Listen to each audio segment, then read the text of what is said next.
Hey, everybody, it's Dave Duford here at davidduford.com, where I help insurance agents like you become top producing insurance professionals. Today, I'm continuing my agent interview series, helping you guys out there in the World Wide Web with your insurance related sales and marketing questions. Today, I have Mr. Dewey on the line. Say hello, Mr. Dewey. Hey, how you doing? Thanks for joining me today. I'm doing great. Thank you for coming on the show here. So let's just jump right in. You've got questions. I've got answers. So fire away and let me know what I can do to help. All right. Well, I've talked to you before. It's been a while, but I think I told you in the past, I do a lot of Medicare Advantage, Medicare supplements, that sort of thing. And I already do, kind of my own direct mail and all that, but it's really geared towards Medicare. And in the past, I've really had very mixed results with, direct mail marketing. And so, but I want to have that more as a mix as far as final expense or any kind of universal life products or that sort of thing.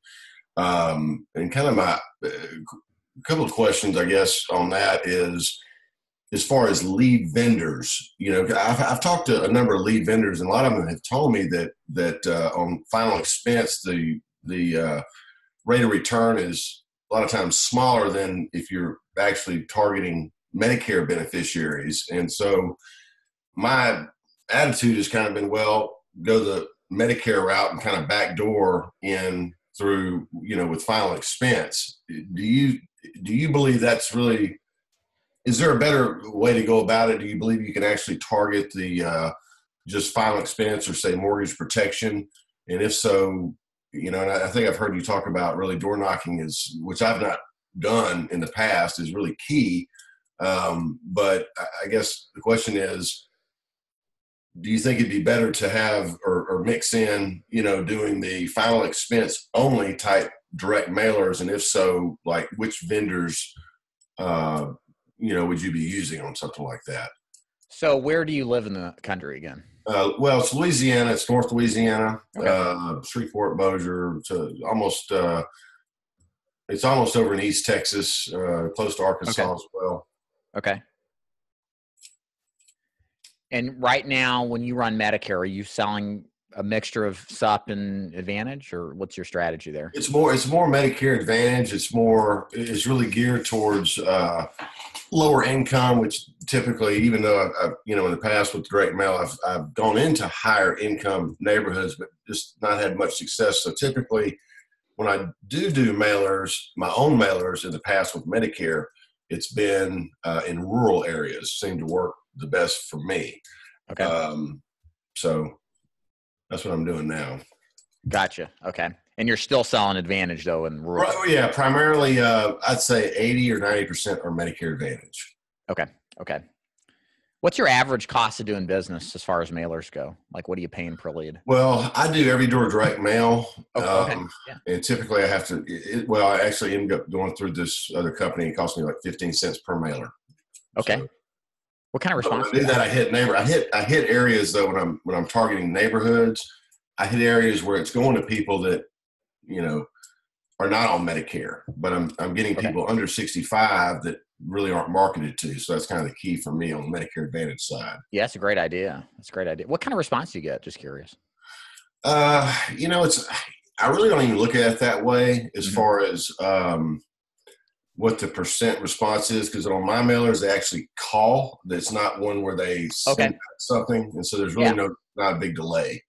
Okay, cool. But typically, if I send out, it takes about probably 5,000 mailers, and I'll typically get about 20 applications off of that. Wow, that's cool, man. That's cool. Yeah. So, in case you guys are wondering, every door direct mail is a cheap way the post office came out with maybe 5+ years ago to market on a massive mailer, I think it is, and you don't have to buy a list, and you just buy a postal route. It's kind of cool mass marketing approach on a more affordable way to market. And if you know the neighborhoods and you know where to target, like Dewey does, you can target the more elderly inclined areas, for a more economical rate. Here's the thing. When we're doing any kind of final expense, first thing I ask agents is, where in the country are you targeting? Generally speaking, Louisiana is a better response rate state. and the reason I'm bringing that up is you normally have two different options. If you're going to do some kind of fixed pricing, or if you're going to do some kind of direct mail, you're either going to look at fixed pricing leads, or you're going to look at some kind of per 1,000 mailer. And generally speaking, I don't like the per 1,000 mailers these days because you just don't know what response rate you're going to get. Right. And the problem nowadays is that, what if you end up with a 0.5% or even a 1%, and you've paid $4.75 per 1,000, you pay close to $48 a lead if you do the average on a 1% response rate. Whereas a good fixed lead vendor will put you in a circumstance to where you're getting at least in the mid 30s to lower 30s per final expense lead. And, which is much more economical. You can streamline, you know what exactly to expect with costs. I think that's a big thing too. So as far as what vendors I like to do that, I like, if you don't have a relationship with me getting mail, I provide fixed price leads for my agents. Need a Lead is one of the few organizations that will provide fixed pricing on a lead where you don't have to do any business with them. In fact, they're just a lead source. So they do require you to buy all the leads that come in. That's normal on a fixed price basis. But you can get in front of all sorts of final expense prospects on a decent price. Now, the other thing I would add that would be lucrative to you to consider as well is that with a final expense approach, you're going to get in front of a ton of MAPD stuff. You're going to see a lot of low income subsidies, DSNPs, and if you can't create a special election period now, you can definitely come back to these people at the end of the year, especially if you write them and you follow all the compliance rules. You know that better than I do. Right. But the point is that there is an opportunity, not just for final expense, but definitely for Medicare Advantage in those leads. I would think you probably see more of that leading with direct mail for final expense than the other way around. Kind of maybe about the same, but I think there's good opportunity in both regards.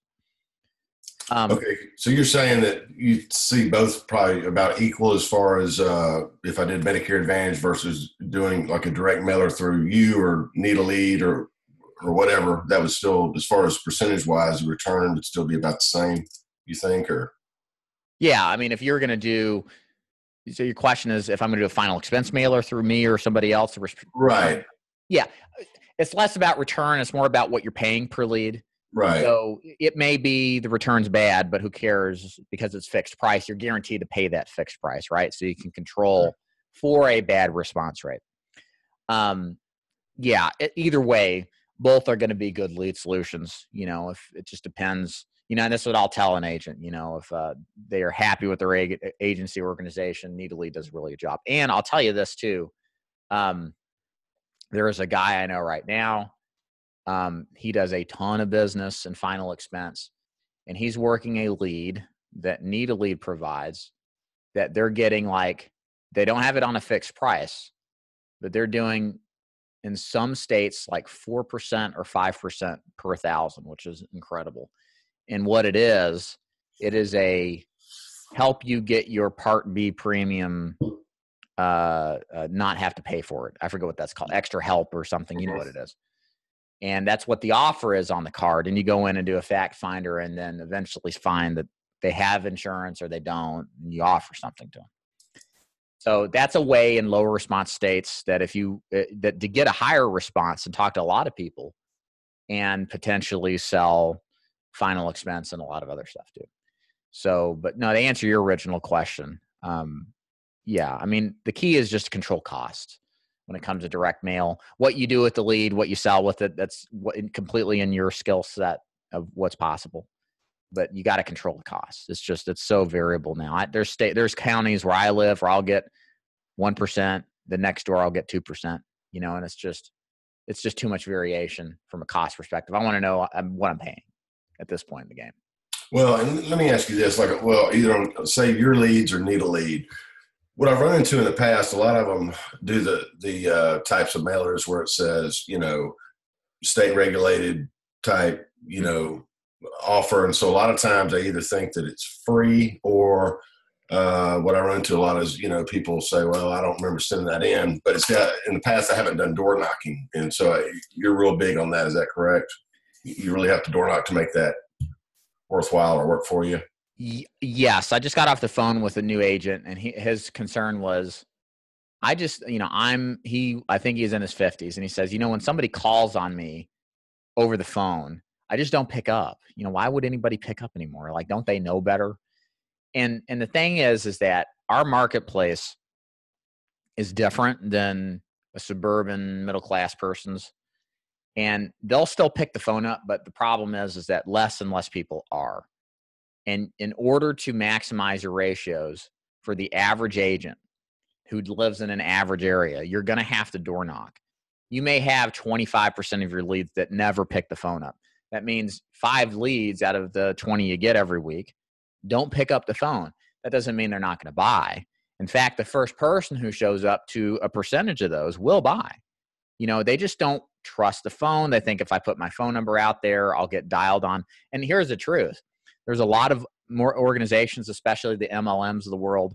They resell leads over and over and over again, and they get dialed forever. And people just some people just stop doing it because they know the game and they're interested, and maybe they'll just mail me the information, right? If I don't put my number on it, that's what they're thinking. But you show up, and some of those people will tolerate you and let you come in. So you absolutely have to door knock if you want to work the numbers to your advantage. Otherwise, you're going to miss out on a lot. Well, and I don't know that I've heard you talk about this in the past, but have you tried like texting any like those types of leads? Yeah. Oh yeah. Always text everybody. Like, that's a new thing. I need to make a video about it. But I was joking the other day. I thought, who actually listens to their voicemail? I don't. You know what I do? I got my phone here in the office. I read transcriptions of it. I don't ever even listen to it. But every text message that comes through, I read. And the stats back that up. 95 to 98% of texts get read. Mm-hmm. And so the key is when the way you do this is when you make a phone call and they don't pick up, the strategy is to call back another 2 times. Okay. You want a triple dial. That's what we call it, the triple dial, because you'll get them out of their like normal expectations. When you dial, like, pretty soon after your first dial completes and goes to voicemail, they'll think, well, maybe this is somebody important. I need to pick it up. Maybe it's a family member or something. They got a new phone, and they eventually give in. And then the third time, special is helpful. You'll get people to pick up a lot more using that strategy. Now, the second strategy is after they don't pick up the phone is to immediately follow up with a text message and basically stating, hey, this is David Duford. I just tried calling. You would send a card in, or the reason I'm calling, or I called, because you sent a card in. Here's a picture of it, requesting information on our final expense programs. My job is to touch base and set up a 5-minute meeting with you to show you how this works, and then give times that you're available. And I would take a picture of the card so they can see their signature, and I'd take a picture of your face. Mm-hmm. Sounds corny, but if you can attach humanity or, a real person to this thing, and then the card, it's going to be legit and it's going to be read. Doesn't mean they'll respond to it, but I have found that texting works really well as follow-ups, because some people just won't call, but they'll text, and you'll get the process started a lot easier that way. So absolutely do that for sure. Yeah, I've done that in the past with some of my stuff, and I've had, it's definitely made a difference, because a lot of people just won't pick up the phone like I won't sometimes, if I don't recognize the number. But definitely. Okay, let me see what some of the other questions I had were. And so in terms of like volume, I guess it depends on what you're trying to, I guess, a lot of agents are, maybe limited as to what they can spend, but what do you typically recommend someone is spending on leads if you're doing final expense, like per week? Spend as in price, or how many leads to get a week? Well, I guess both. Yeah, I guess just price, or not per lead, but how much should you really be investing? I guess it depends on how much money you're trying to make, of course, but so let me give you that standard. So for me, I want, and this is an achievable but challenging goal. I know there's agents that beat this out way over what I'm about to suggest, but more importantly, if an agent who works hard and applies the fundamentals of this business and the prospecting and sales process, You should be able to hit this, but the great thing about it is once you hit it consistently, you can scale up your activity while maintaining the ratio as a way to make more money. Some agents get obsessed with going from a 20% close ratio to a 35% close ratio, which is like impossible to do. Like it's not impossible. It's just very difficult. It's a lot easier to add more leads and work a little more to make more money than figure out how to take, a good enough ratio and then turn it into like the elite of the elite. So to answer your question, my main number I'm looking at is for every dollar invested in lead generation, appointment setting activities, the whole ball of wax, I want $4 minimum back. Okay. So if I put $1,000 into direct mail, I want a $4,000 in commission, not production, commission in gross commission, first year commission. So not advances, but first year total. So you're not going to see all of it up front. You'll see a little bit later. And if you can do $1,000 a week for a $4,000 return, that's roughly $12,000 a month in first year commission that you're getting. Of course, once you get through the first year, you're getting paid on your renewals. It'll be $12,000. Not to mention the renewals each year, years 2 through 10, and that kind of thing. But the great thing is if you're not happy with that, if that's not enough income for you, then all you have to do is bump up your investment. And it's likely because what we do in final expense, whether we work 10 appointments a week versus 40 appointments a week, the structure of this presentation doesn't change. The people don't change. It's just you do more. And so you can scale up to $1,500 a week, and then you're making $6,000. So now you're netting $4,500 in commissions each week, and that's $18,000 a month. That's a $200,000 plus income off of a ROI that, if you work through it, if you do $6,000 in commission at a decent commission level, that's probably 10 policies. 10 policies out of, if your average lead price is $33 a lead, and I'm just bringing up my calculator, 1,500 into 33, that's 45 leads. I mean, that's just barely 20%. That's doable. But that's what you can get if you have an average case size, an average commission level, and you understand math and you understand that you can scale it. So, well, let me ask you this. So like, say when you do mailers and you're hitting particular areas, and say you have, great success with one particular area, say a zip code, how long before you would go back and hit that area again and worry about saturation or oversaturation or whatever? 2 to 3 months is what we look at. 2 to 3 months. Okay. I think saturation isn't that big of a deal. You could conceivably market every month. I mean, I've never done this, but it's an idea. Like here's what you have to understand. The county you live in literally has like a dozen to 2 dozen final expense agents in it right now. And at some point in the year, they're marketing there. Not to mention Colonial Penns, AARPs, Physicians Mutuals, all the other guys. Okay. Our clients are stomped constantly for prospecting. We all use kind of the same lead too. Nobody's that different. You could conceivably market the same area, but each month that you market an area, switch the card out. Maybe this month you use a Walmart gift card mailer. Maybe the next month you use a Part B, save on your Part B money mailer. Then the next month you use a state regulated mailer. You're going to get different people responding to these leads for the most part, but you can stay more consolidated in an area as an overarching strategy if you wanted. Most of the time, though, what I do with agents and what most agents will do is they pick one lead that they like to work, and they get enough area that after 2 or 3 months, they go back to that area and recycle it again. At that point, and it's just arbitrary. There's no rhyme or reason or law. People seem to get new people. They're not seeing repeats, let's say. So, that's where I would start. It's about 2 or 3 months worth of data before hitting it again.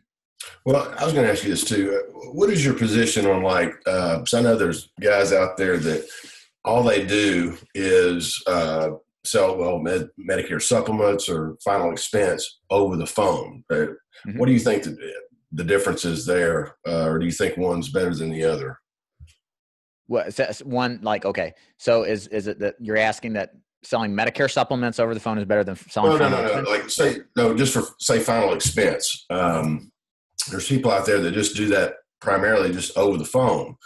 And I would think they probably have more chargebacks in those situations, but of course you don't have the drive time, windshield time, and all that as well. What is your position on that? Do you think one's better than the other? Or? I think we'll see more telesales agents over the next 5 or 10 years. It's really still in its infancy. The carriers aren't even fully on board with this thing yet. Forrester's pulled out of telesales at the end of the year last year, and they're the biggest final expense player in the market. They said, look, we're not doing telesales anymore. We've got more deaths in the first 2 years that are contestable. I think that's what they said. There's a term, what is it? It's not fraud, but it's misstatements are being made, meaning the client's not potentially saying the whole story. That face-to-face, they look at the difference in the block of business of face-to-face agents with Foresters had less business die within contestability or shortly thereafter. So the quality is better with face-to-face than over the phone. And this is after a long-term sample. They've been doing telesales to some capacity for years and years and years. And to me, Forrester, that's a good litmus test to see where final expenses with a larger company with does a lot of business. It's not to the point where it's going to be mainstreamed. So for me, and here's the thing, the only success I've seen is completely unusual circumstances over the phone and really call centers.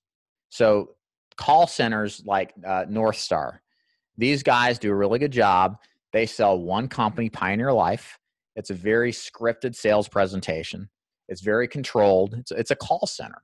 Right. How they make it work. And they've got agents that do very well with it. That's their program. But from an independent agent standpoint, the only guy I've seen that's done very well is a guy named Anthony Martin. He lives in Reno. He wrote $750,000 on only burial insurance, only himself, working over the phone, no face-to-face sales whatsoever. He's an animal, but what does he do differently? All of his business comes from search engine optimization. He's got articles that rank for keywords in Google, and he only works the leads coming in that are literally the cream of the crop, people that send in a request saying, I want to buy. So he's effectively an order taker, okay? Mm-hmm. So I can't, it's not a good idea. That's amazing that what he's done. Don't get me wrong. But can every agent do that? No. Right. And it's something that only a few will be able to accomplish because the investment to get to that point is so great. And it's not something that is duplicatable as easily. Mm-hmm. So that's where, and there is one agency I like in the independent space that does a good job. It's called Digital BGA. A guy named Jeff Roots does that. They do Facebook leads, predominantly PPC stuff like on Google ads, YouTube ads, that stuff. And they generate leads that way. And it's an independent model. You can sit in your underwear at home and sell over the phone, but I just, beyond that, man, that's why I don't recruit telesales agents. I turn them over. I say, go here instead. Check these guys out. Because it's a different sales process. It's a different mentality. The people we sell to final expense, they're not as sophisticated, and I don't mean that as a criticism. They're just, without a phone and an internet connection to check you out, to sell yourself a little bit more, to me, there's more risk inherent. And I think that's why you see things like possibly a little higher persistency issues, lapse issues, not taken issues. So, yeah. Well, do you see there's a lot of guys that do, mortgage protection. Mm-hmm. Do you see the final expense as being a better avenue versus mortgage protection, those types of leads? Great question. So it's funny. It's like you've been listening to my conversations all day I've had. So we're on, I think, the longest bull run in the stock market forever, right? Since the Great Recession in 2008, 2009. Eventually the market's going to go south again. I don't know when. I'm not predicting, but as all things in life, there's an ebb and a flow. The nature of mortgage protection is stipulated upon new homes that are closed, right, by mortgages. Mm-hmm. Well, if the stock market goes bad, that's a reflection of the overall economy for the most part. And if jobs are lost and people aren't as willing to spend money on buying a new home, then that'll have a direct effect on the mortgage protection business, right? Because with less new homes closed, that's less leads to generate. And if the agents, and the thing is, agents will continue to work it, but now you've got more competition because there's less to go after. Mm-hmm. Whereas final expense, although it's a low income prospect, and I will concede the mortgage protection sale is a better commission. I think there's more longer term opportunity potentially too, selling other things like IULs, more insurance, that kind of thing. The benefit of a final expense market is that Mildred gets paid her Social Security at the same rate, no matter what the market is doing. Okay. Mm-hmm. So her income, unlike a working stiff, is guaranteed. And she's not going to have as much uncertainty as the person who's working at a plant that gets shut down or, union goes on strike, whatever. Right. So that's why I like final expense, is that there's more immunity. And here's the thing. If Mildred loses her Social Security, I'm bugging out to the mountains and bringing my, freeze-dried food with me. Right. I'm going into my bunker because the world's ending, because Social Security isn't going away unless the world goes away. And so with that, I think there's some safety in that from a business standpoint and more immunity to the swings of the market. So for that reason, I like final expense as a longer term, safer play, because people will continue to get Social Security. But, Joe Blow may not have a job or not work as much for a period of time and can have the immediate impacts on our ability to generate leads affordably and then convince people to buy because they've got less money. You can put this off. You don't need it, Well, I was going to ask you too, like the people say that you see, or a lot of people that you manage and stuff that they see, what percentage would you say are having the policies that you're writing are actually replacements of other policies? So for final expense, I would say good agents will replace approximately 25% of their business. Yeah, that's right. That they see. I had a guy tell me he replaces 60%, and that guy did $500,000 in business one year. So I'm not going to argue with him. Admittedly say I'm skeptical, but I mean, a good agent will show ways to improve the circumstances. And again, you will not believe how much junk insurance is sold out there as far as being overpriced, inadequate coverage. And it's just waiting to be taken. All you have to do is see enough people and review policies, and there's lots of opportunities. We have that down here because, they have these companies that, come around and pick up people's money. I think that all started back when they used to not have bank accounts and all that. And Union, so, right? Is it Union something or other? Union National, and that's one of them down here. But we have 3 of them actually. But or they have big loans, and you can get rid of their loans, and they're just getting screwed though, most of the time. And so those are, because mine's about probably 33% of the policies I do, I'm replacing something. That's good. That's a good sign you're doing everything right, Yeah. And the good thing is, I tell agents this all the time, the best person to sell policy to is the one that's already paying the premium. Okay. They're literally not only conceptually closed on buying insurance, they're closed, right? When there's talk and then there's walk. Well, they're walking the walk because they're paying the premium. They're believers. That's a great person to sell to. So never get discouraged when you run across a policy already. Look at it closely, see if you can improve, and do a good job fact finding to sell them on buying more. Yeah, I was going to ask you too. It seems like a lot of times, I totally agree with that because they already believe in it, and that's their philosophy. They believe they should have it. How much time do you spend if someone, obviously, let's say that you're working a lead, and they express some interest, in life insurance, and, you get I'm going to think about it and all that stuff, which means it's really not a priority for them in most cases. But how much time do you spend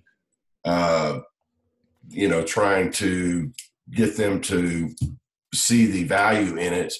Or do you not spend a lot of time because you feel like you're really not going to be able to change their mind anyway? Yeah. So this is a good, you got good questions, man. Here's how I look at this. The nature of burial insurance, and I'm just talking about burial insurance, is that we're talking to people who are 60, 70 years old and older. It's very highly likely they had life insurance in their time at some point. Okay. You're not going in there and basically doing a presentation on like, Mrs. Jones, I want to tell you about this great, fantastic new invention. It's amazing. It actually pays money when you die. Right. No, you can't take it with you. You give it to your kids so they can pay your burial. It's called burial insurance. Wow, that's great. I've never heard of this. Yeah. They've all heard of insurance. They all know what, at a base level, what it does is it gives money to somebody to take care of something or to benefit someone. And I think that when we use lead cards to this marketplace, what I'm looking for is somebody who agrees that life insurance is important for them to begin with. The sale is not made on convincing them that life insurance is great and they should buy it. What I'm selling my prospects on is why they should buy life insurance from me versus the competition. This is a subtle difference. This first one would presume that they know nothing about it. The second one presumes that they already believe in it. I just need to sell them on me and my product instead of the competitions and why mine's a better choice. Now, what does this all mean and why is this important? Because I have learned speaking with over 3,000 people selling burial insurance, you cannot convince everybody. Some people have a bias against insurance. Some people don't care about their family. They don't have any love for their relatives. They could care less. They could care less about themselves. They're sorry people. And I am not going to convince somebody who is closed-minded to this concept of life insurance, because what life insurance in essence is an act of love. Yeah. I can't convince somebody, and I've realized I can't convince somebody why this is important if their mind is closed within an hour's period of time. This is something that they either believe because it's been impressed upon them for a period of time through experiences in their own lives or interactions with others. But I'm not going to go in and change minds. And when I realized that, it set me free from expectation that, that I've got to sell all these people. What did I do wrong? Because in my approach, it's very open-ended. It's very relaxed, but it's inquisitive. It delves deeper. It goes into the why. And some people just don't care. And I can't help people who can't care about themselves or somebody else. And so be it, And so if I have somebody who they clearly need life insurance, they clearly don't, if they die, it's on somebody else, but they can't pan out $20 a month. They don't want to shell out the money. They're giving me BS excuses. And I see early on, because I work to find this stuff very early, because I hate wasting my time on deadbeat. I'm like, look, looks like you're all set. You have a fantastic day, Mrs. Jones. I got to go see other people, because I'm not wasting time on somebody who, what is it? A man convinced against his will is of the same mind still. It's like, just let Mrs. Jones sleep. This is why we don't use high pressure in final expense sales. Let her sleep on it for a day or two. She'll go back to thinking her own way. I'm not there to convince them. I'm just there to show them the way if they're open-minded to it. And if they're not, that's fine. I'm not going to convince them.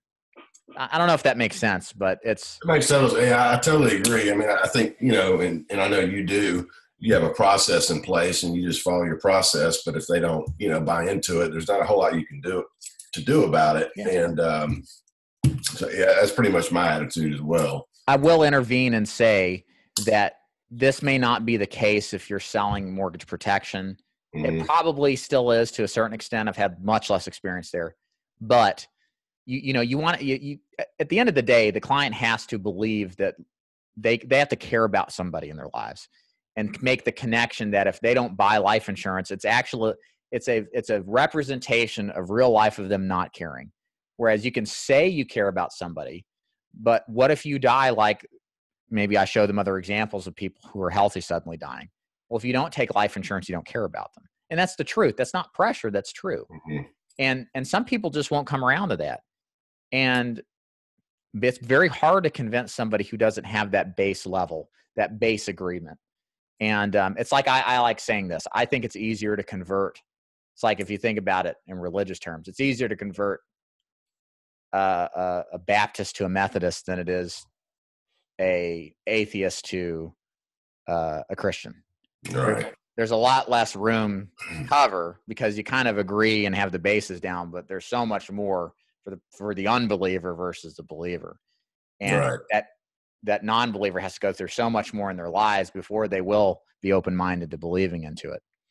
And many times there's a reason they think that way. Just like in life, there's many times people don't want to buy life insurance.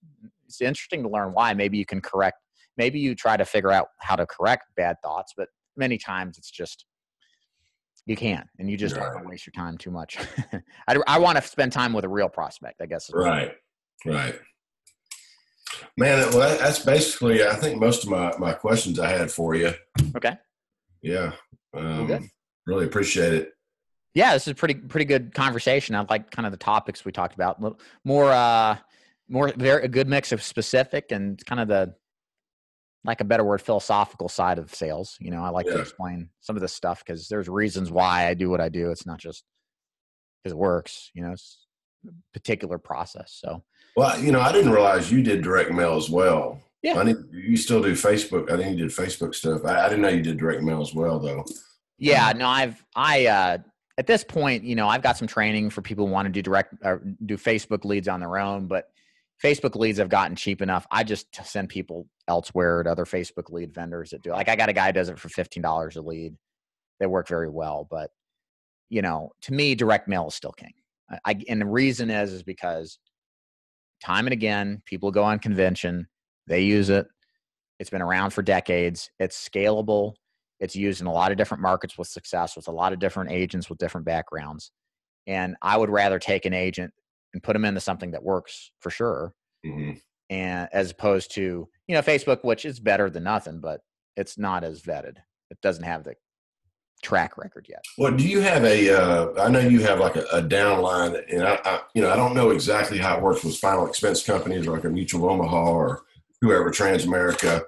Like, you know, on the Medicare Advantage side, a lot of times those companies will put marketing dollars, you know, into different agencies for marketing purposes and all that. Do the final expense companies do that as well? Not really. No. I hear guys say, yeah, we get free leads with Medicare Advantage or Humana. I'm like, man, no, we don't get any of that. You're selling out you're playing retail, you know, unfortunately you're not getting the discount. So, well, hey, Dewey, I've got to let you go and yes, sir. I appreciate it, man. A live stream now again. So guys, thank you so much for watching. This is Dave Duford at davidduford.com. If you like this video, please subscribe, thumbs it up, and share it. If you like this kind of training and you'd like to do something like this, go ahead and leave a comment below, and maybe I'll reach out to you. I like doing this kind of stuff for content because it's a real conversation with a fellow agent on real life questions, and Dewey's questions is the same that a lot of agents you guys probably have had too. And so I appreciate your time in doing this, Dewey, and anytime I can help, just reach out. Yes, sir. Appreciate it, David. All right, guys, y'all take care. See you. All right. Bye.